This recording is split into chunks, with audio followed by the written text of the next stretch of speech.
ওমরা করলে কি কি লাভ হবে? এক নম্বর, ওমরা আল্লাহ তাআলা কোরআনে বলছেন তোমরা ওমরা করো, ওয়া আতিমুল হাজ্জ ওয়াল উমরা, এজন্য আমরা ওমরা করব। দ্বিতীয় নম্বর ফজিলত, নবীজি হজের আগে ওমরা করছে, এজন্য আমিও ওমরা করব। তৃতীয় নম্বর, যেই ব্যক্তি ওমরা করবে ওই ব্যক্তি নবীজি বলছেন সে যেন আমার সাথে সাক্ষাৎ করলো, সুবহানাল্লাহ।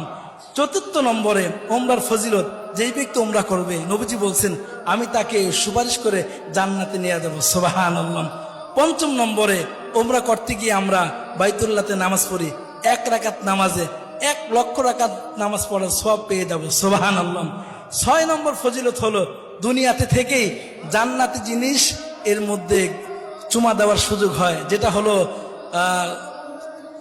আসওয়াদ পাথর, হজরে আসওয়াদ, এর মধ্যে চুমা দেওয়ার সুযোগ হয়। 7 নম্বরে, ওমরা করলে জিন্দেগির গুনাহ মাফ হয়ে যায়। 8 নম্বরে, ওমরা